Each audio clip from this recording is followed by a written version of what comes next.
C'est bien, donc on est dans Matthieu chapitre 11, c'est le verset 2, puis on pourrait lire peut-être jusqu'au verset 15. Donc je commence la lecture, puis si vous voulez suivre, vous pouvez le faire. Matthieu 11 au verset 2.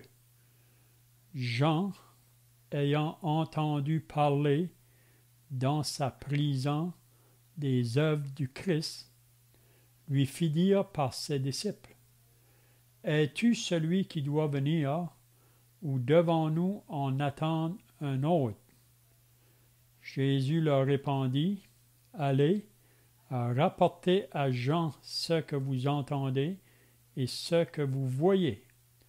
Les aveugles voient, les boiteux marchent, les lépreux sont purifiés, les sourds entendent, les morts ressuscitent, et la bonne nouvelle est annoncée aux pauvres. Heureux celui pour qui je ne serai pas une occasion de chute. » Comme il s'en allait, Jésus se mit à dire à la foule au sujet de Jean, « Qu'êtes-vous allé voir au désert? Un roseau agité par le vent? Mais qu'êtes-vous allé voir? Un homme vêtu d'habits précieux? Voici ceux qui portent des habits précieux sont dans les maisons des rois. Qu'êtes-vous donc allé voir? Un prophète? Oui, vous dis-je, et plus qu'un prophète, car c'est celui dont il est écrit, « Voici, j'envoie mon messager devant ta face pour préparer ton chemin devant toi. » Je vous le dis en vérité, parmi ceux qui sont nés de femmes, il n'en a point paru de plus grand que Jean-Baptiste. Cependant, le plus petit dans le royaume des cieux est plus grand que lui. Depuis le temps de Jean-Baptiste jusqu'à présent, le royaume des cieux est forcé, et ce sont les violents qui s'en emparent. Car tous les prophètes et la loi ont prophétisé jusqu'à Jean. Et si vous voulez le comprendre, c'est lui qui est l'Élie qui devait venir. Que celui qui a des oreilles pour entendre, entende. Amen. Donc, si vous étiez là la semaine passée, on avait regardé là, après que Jésus a donné des instructions à ses disciples, dans le chapitre 10, concernant leur mission, qu'il allait les envoyer pour prêcher la bonne nouvelle du royaume. On avait vu toutes les instructions qu'il nous avait données dans sa simplicité. Puis on peut voir que les disciples ont obéi à ce que le Seigneur leur avait dit. Parce que c'est une chose d'entendre la parole du Seigneur quand il nous instruit à faire quelque chose, mais c'est une autre chose de nous lever et d'obéir. Puis c'est là que Jésus prend plaisir quand que ses disciples obéissent à sa parole. Puis on avait dit que obéir à la parole de Dieu, c'est vraiment une marche par la foi et non par la vue. Parce que le chemin avec le Seigneur Jésus, c'est souvent contraire à ce monde qui nous entoure, puis aussi contraire à la nature humaine que nous possédons toujours. Donc, à moins d'être en bonne communion avec notre Dieu, on ne va pas obéir quand il nous demande d'aller dans une place. On a l'exemple de Jonas, si vous vous rappelez, Jonas, le prophète, quand que Dieu lui a demandé d'aller dans la ville de Ninive, parce que c'était une ville qui était remplie de méchanceté. Le péché était dans toutes ses formes. Puis Dieu voulait que Jonas aille avertir la ville parce que Dieu va la détruire. Puis si vous vous rappelez, Jonas a désobéi à Dieu. Donc, on voit là un prophète qui désobéit à son Dieu. Puis Jonas a pris un chemin complètement contraire de ce que Dieu lui demandait de faire. Puis si vous vous rappelez, quand il était dans le bateau, là, en train de s'enfuir de Dieu, il était couché dans le fond du bateau, puis une grosse tempête qui est venue. Puis là, ça nous dit que les hommes qui étaient dans le bateau ont dit on va périr, on va tous périr. Puis le capitaine a trouvé Jonas dans le fond du bateau, puis il lui a demandé qu'est-ce qu'il faisait là, puis il lui a dit vraiment qu'il était d'Israël, puis vraiment le capitaine a compris que Jonas est en train de fuir Dieu. Puis c'est là que Jonas lui a dit, si vous voulez que la tempête arrête, il faut me jeter dans la mer. Les hommes ne voulaient pas au début, mais ensuite ils l'ont jeté. Puis si vous vous rappelez, Jonas a été avalé par un grand poisson. Puis il a été dans le fond de la mer. Puis c'est là que Jonas a réalisé là, que si je vais sortir d'ici, ça prend l'intervention de Dieu.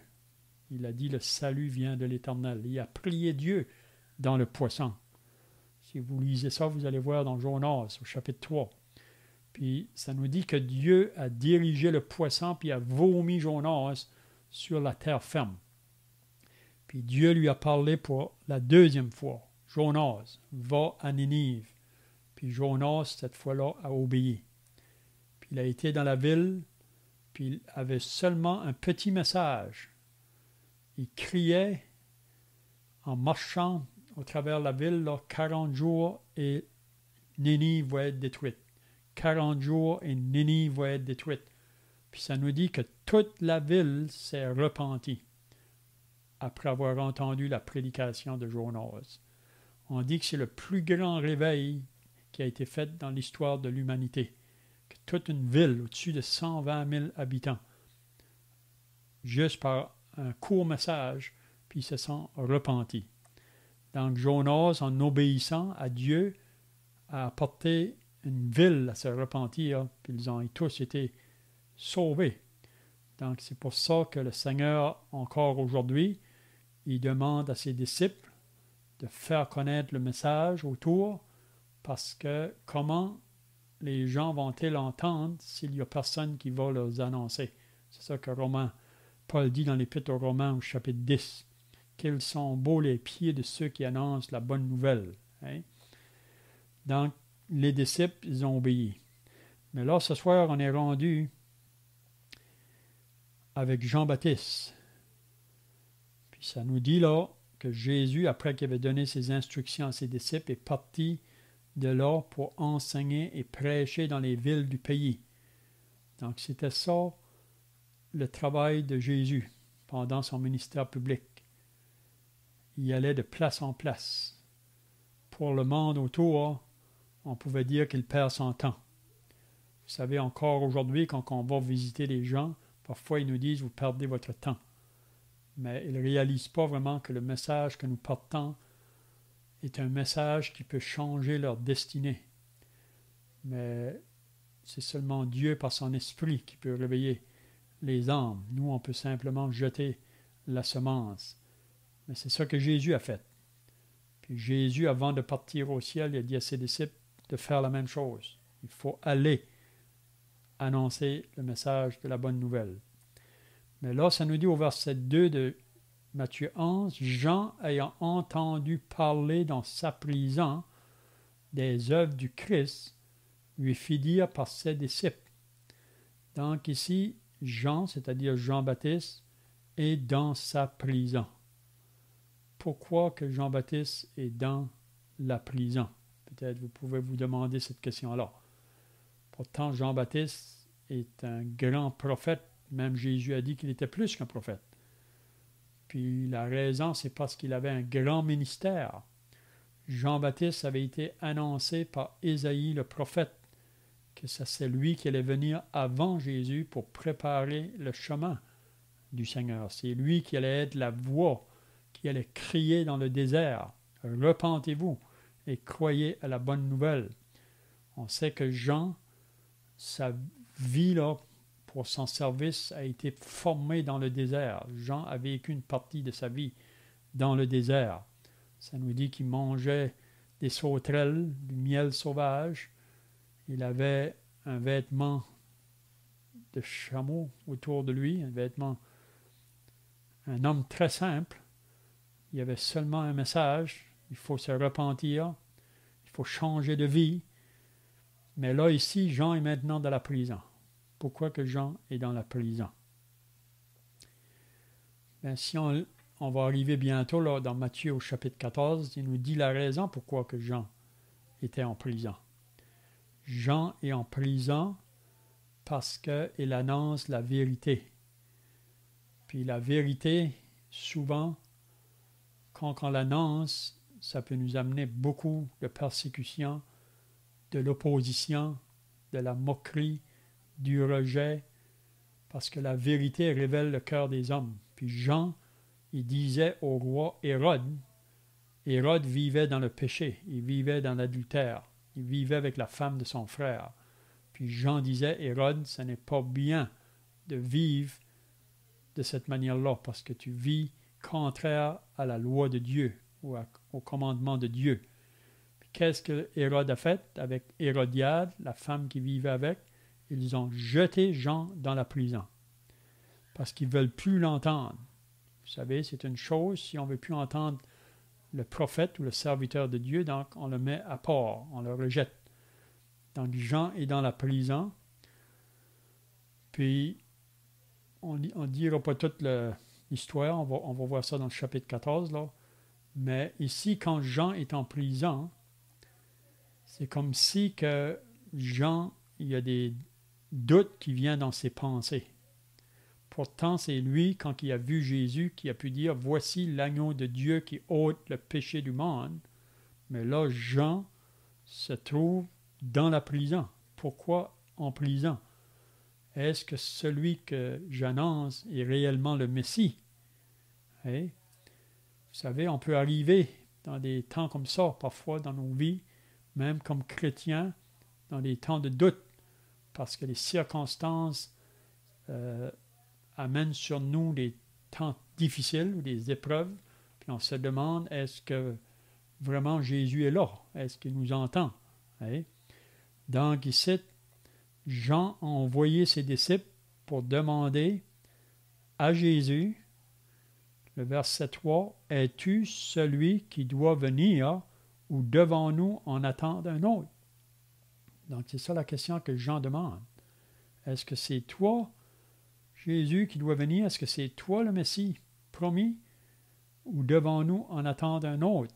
Parce que pour Jean, même pour ceux qui étaient associés à l'Ancien Testament, même les chefs religieux, ils attendent un Messie qui vient pour établir son royaume, un Messie qui vient pour les libérer du joug dans lequel ils se trouvaient dedans, le joug des Romains.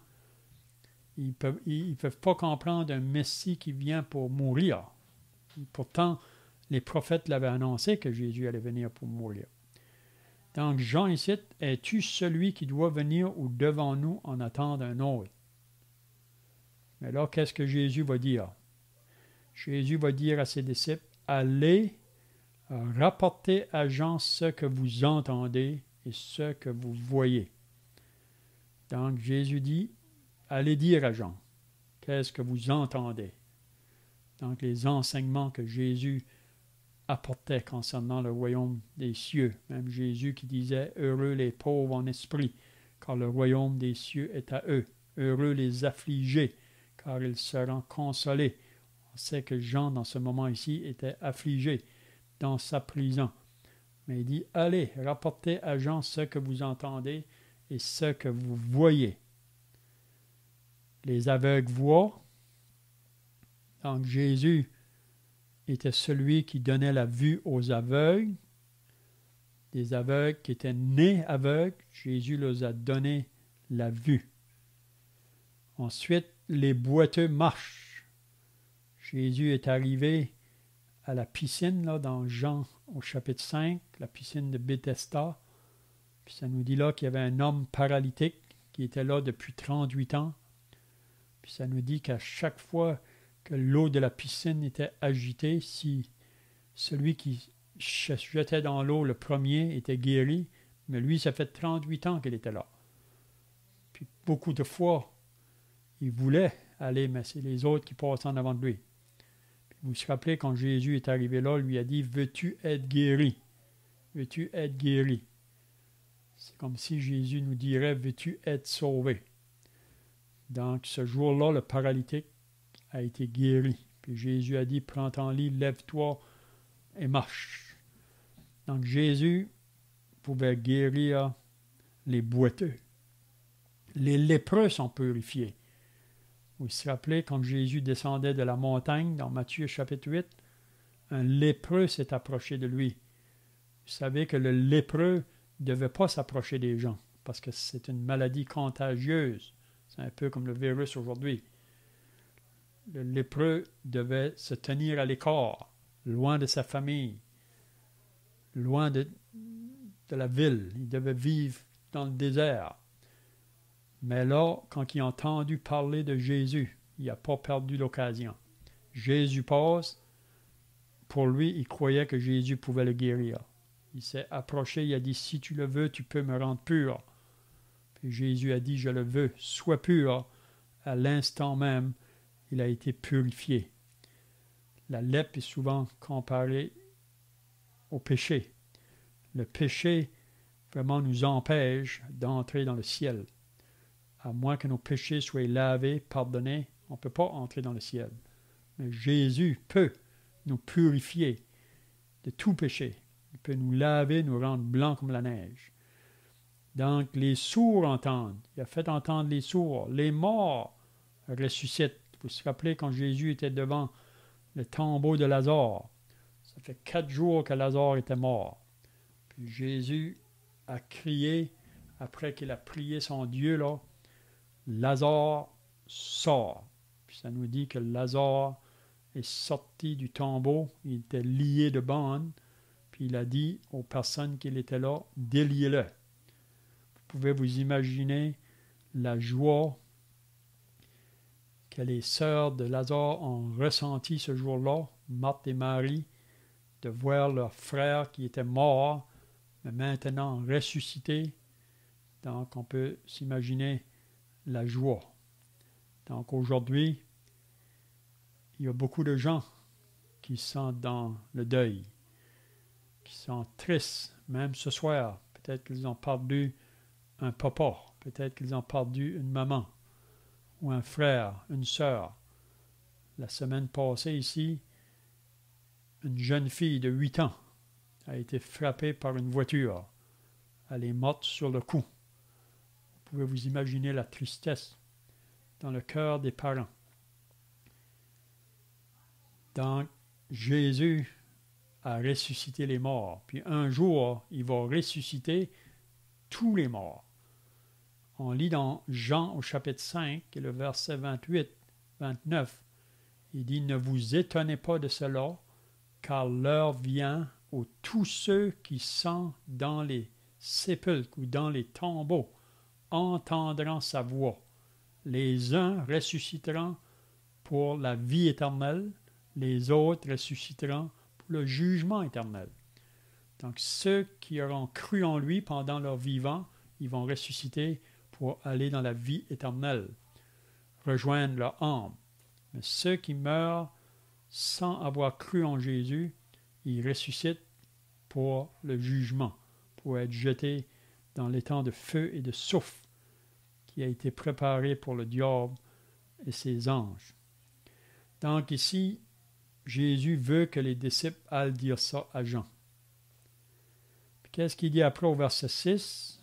« Heureux celui pour qui je ne serai pas une occasion de chute. » Donc, Jésus nous dit une parole ici. Il dit « Tous ceux pour lesquels il ne sera pas que Jésus ne sera pas une occasion de chute, ils sont heureux. » Donc peut-être la question pourrait se demander comment que Jésus peut être une occasion de chute pour le monde. Mais tous ceux qui refusent de croire en lui, tous ceux vraiment qui ne comprennent pas la raison de sa venue, tous ceux qui négligent, on pourrait dire, de le chercher pour voir si ces paroles qu'il a dit est vraies, parce qu'il y a beaucoup de gens qui seront perdus parce qu'ils ont négligé. C'est ça qu'on lit dans l'Épître aux Hébreux au chapitre 2. Comment échapperez-vous en négligeant un si grand salut? Donc, qu'est-ce qui veut dire que Jésus peut être une occasion de chute? C'est que beaucoup de monde n'ont pas compris la raison de sa venue. Même, vous vous rappelez que Pierre, quand que Jésus disait aux disciples qu'ils devaient aller à Jérusalem, qu'ils devaient être arrêtés, mis à mort, les disciples avaient de la difficulté à comprendre ça. Même Pierre a dit, Seigneur, cela ne va pas t'arriver. Puis vous vous rappelez qu'est-ce que Jésus a dit à Pierre? Arrière de moi, Satan. Tes pensées ne sont pas les pensées de Dieu. C'est des pensées humaines. Donc, pour que Jésus ne soit pas une occasion de chute, il faut vraiment le comprendre. Il faut vraiment être enseigné par l'Esprit de Dieu. Puis à moins de prendre une attitude d'humilité comme un enfant, on ne pourra pas comprendre Jésus. Puis c'est là la raison qui devient pour nous une occasion de chute. Vous savez, dans Pierre, c'est l'apôtre Pierre qui nous dit, dans le chapitre 2 de son épître, là, il dit au verset 6, « Car il est dit dans l'Écriture, voici, je mets en Sion une pierre angulaire, choisie, précieuse, » ça il parle de Jésus, « et celui qui croit en elle ne sera point confus. » Donc ceux qui vont croire en Jésus, qui est la pierre angulaire, ne seront jamais confus. L'honneur est donc pour vous qui croyez. Donc pour ceux qui croient, il y a un honneur, il y a un bonheur. Et heureux celui pour qui je ne serai pas une occasion de chute. Donc c'est ceux qui vont le croire en lui, ceux qui vont reconnaître la raison de sa venue. Mais il dit, mais pour les incrédules, c'est-à-dire pour ceux qui refusent de croire, la pierre qu'ont rejetée ceux qui bâtissaient est devenue la principale de l'angle, et une pierre d'achoppement et un rocher de scandale. Ils s'y heurtent pour n'avoir pas cru à la parole, et c'est à cela qu'ils sont destinés. Donc, beaucoup refusent de croire la mort de Jésus sur la croix. Pour beaucoup, parce qu'ils essayent de comprendre ça avec des pensées humaines. Pour les autres, un homme mort ne peut pas sauver. C'est de la folie. C'est ça qu'on lit. La prédication de la croix est une folie pour ceux qui périssent, mais pour nous qui sommes sauvés, c'est la puissance de Dieu. La croix, c'est un scandale pour les Juifs, une folie pour les païens, pour les Grecs. Mais sagesse de Dieu. Donc, pour ceux qui refusent de reconnaître que la mort de Jésus sur la croix, c'est la manière qu'on peut être sauvé. Donc, pour eux autres, Jésus, sa mort, c'est comme une occasion de chute pour eux autres. Donc, heureux celui pour qui je ne serai pas une occasion de chute. Si vous lisez dans Jean au chapitre 6, à un moment donné, après que Jésus parlait, là, il y a beaucoup de ses disciples, plusieurs de ses disciples l'ont abandonné. Mais ils n'étaient pas des réels disciples. Jésus le dit. Jésus savait depuis le commencement qui étaient réellement ses disciples. Puis la raison qu'ils l'ont quitté, c'est parce qu'il disait que ses paroles étaient trop dures. Ils ne pouvaient pas accepter son enseignement. Donc Jésus était une occasion de chute pour eux autres. C'est bien, donc, si on va au verset 7 maintenant, là, Jésus va commencer à parler de Jean-Baptiste. Okay? Donc, on a vu là que Jean-Baptiste, à un moment donné, est un peu dans le doute. Il est dans sa prison. Il se demande qu'est-ce qui se passe. Jésus doit être le Messie. Pourquoi que je suis ici? Okay? Puis après qu'il pose la question, là, puis après que les disciples vont venir pour lui dire, Jean va reconnaître que c'est réellement le Messie. Mais là, au verset 7, comme il s'en allait, Jésus se mit à dire à la foule. Donc maintenant, c'est Jésus qui va parler à la foule à propos de Jean-Baptiste. Vous savez que Jean-Baptiste, comme j'ai dit au début, c'est le dernier prophète qui est venu avant Jésus. Il est venu vraiment pour préparer le chemin de Jésus. Donc Jésus commence à parler à la foule à propos de Jean-Baptiste. Mais Jean-Baptiste n'était pas un homme attrayant à la vue humaine. Puis si vous lisez dans la parole de Dieu, tous les serviteurs de Dieu, tous les prophètes, souvent c'est des gens qui sont rejetés, en qui on ne fait pas aucune importance. Hein? Les hommes qui ont parlé de la part de Dieu, les vrais prophètes. On sait qu'il y a beaucoup de faux prophètes. Les faux souvent attirent beaucoup de personnes parce qu'ils attirent les personnes sur eux-mêmes. Mais le vrai prophète, lui, il pointe les personnes à Jésus. On lit ça dans les Actes au chapitre 10, au verset 43, que tous les prophètes rendent de lui le témoignage, c'est-à-dire de Jésus, que quiconque croit en lui reçoit par son nom le pardon des péchés. Donc Jean-Baptiste, un vrai prophète qui pouvait dire « Voici l'agneau de Dieu qui ôte le péché du monde. » Donc Jésus est venu pour ôter les péchés. Il est le seul. Donc Jésus parle de Jean ici. Il dit à la foule « Qu'êtes-vous allé voir au désert? » Un roseau agité par le vent. Donc il demande à la foule « Est-ce que Jean était comme un roseau agité par le vent, c'est-à-dire un roseau qui ballotte d'un côté à l'autre? Il n'y a pas de stabilité. Est-ce que Jean était un homme de même? Non, Jean était un homme qui se tenait debout puis qui parlait pour Dieu, qui n'avait pas peur, même ceux qui s'opposaient. Donc il était un homme qui n'était pas agité d'un côté à l'autre. Il n'était pas emporté par tout vent de doctrine. Hein? Ensuite, il dit, mais qu'êtes-vous allé voir? Un homme vêtu d'habits précieux? Est-ce que Jean était habillé avec les habits des gens élevés dans la société? Non. On sait que Jean portait un manteau de poils de chameau, un vêtement de poils de chameau. Puis comme j'ai dit tout à l'heure, sa nourriture, c'était les sauterelles puis le miel sauvage. C'est ça sa nourriture. Donc Jean avait rien pour attirer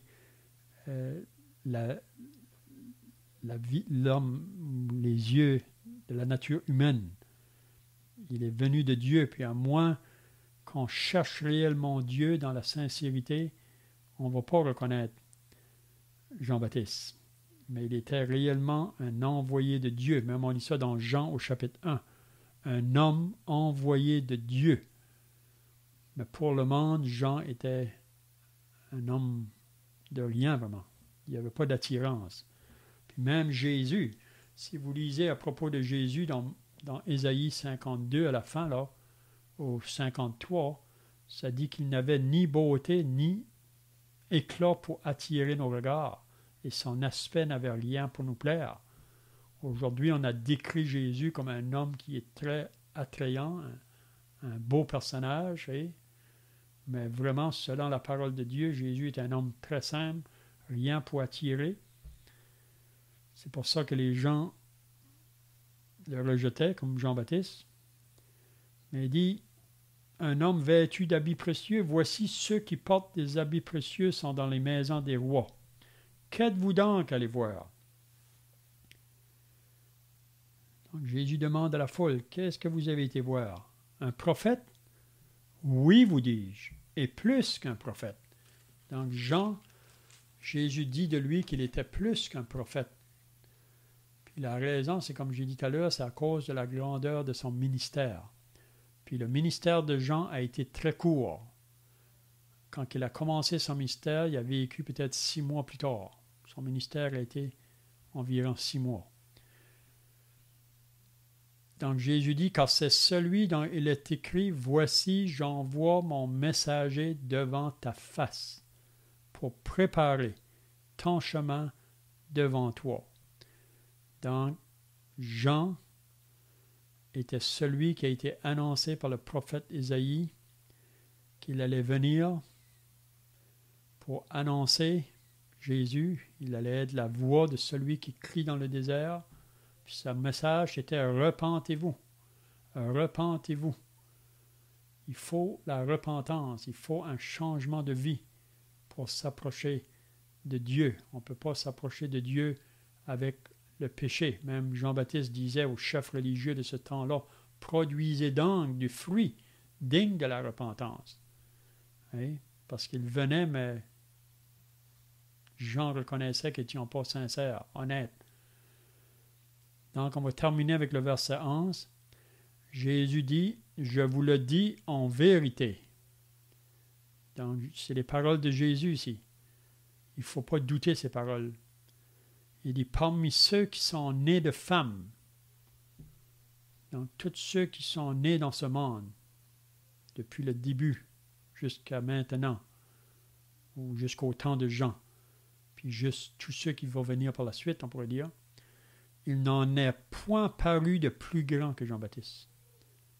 Cependant, le plus petit dans le royaume des cieux est plus grand que lui. » Donc, Jean était un grand homme à la vue de Dieu, un homme envoyé de Dieu. Mais c'est comme j'ai dit tout à l'heure, Jean, dans sa prison, il va avoir la tête coupée parce qu'il dit la vérité au roi Hérode. Puis le roi ne veut pas l'accepter. Puis c'est encore la même chose aujourd'hui. Si on va annoncer la vérité, parfois les gens veulent nous couper la tête parce que ça dérange leur vie de péché, vous comprenez? Paul dit à Timothée, prêche la parole, insiste en toute occasion, favorable ou non, car il viendra un temps où les hommes ne supporteront plus la saine doctrine, mais ayant une démangeaison pour entendre des choses agréables, ils vont se faire une foule de docteurs pour qu'ils leur disent des choses qui ne vont pas les déranger. Mais la parole de Dieu, c'est pour ça qu'on n'attire pas des foules. Les faux vont attirer des foules parce qu'ils disent des choses qui plaisent aux hommes. Mais annoncer le message de l'Évangile, ça ne plaît pas. Puis à moins qu'une personne est repentante, il va rejeter le message. Mais encore aujourd'hui, Dieu est patient. Dieu veut sauver ce soir. Son message est encore annoncé. Puis tous ceux qui vont se repentir et qui vont mettre leur confiance dans l'œuvre du Seigneur Jésus, Dieu leur promet cette vie éternelle. Donc on va terminer par la prière, puis ensuite on peut chanter un cantique pour terminer, à moins que quelqu'un ait des questions ici, là, ou des pensées à ajouter, vous pouvez le faire. C'est bien, nous allons terminer par la prière. Notre Dieu et notre Père, nous voulons maintenant venir à toi encore dans la prière pour te remercier et te rendre grâce pour ta parole qui nous éclaire, ta parole qui est une lampe à nos pieds, une lumière sur notre sentier, qui nous fait connaître vraiment tes pensées et tes voies et qui nous fait vraiment comprendre même pourquoi que Jésus est venu. C'est parce que tu nous as aimés à un tel point que tu l'as envoyé afin qu'il donne sa vie en sacrifice. Et ta parole nous dit que quiconque va croire en lui, il ne va pas périr, mais qu'il aura la vie éternelle. Donc on te remercie pour cette bonne nouvelle, pour ton Fils, le Seigneur Jésus, qui a bien voulu donner sa vie en sacrifice. C'est en son nom et pour sa gloire. Amen.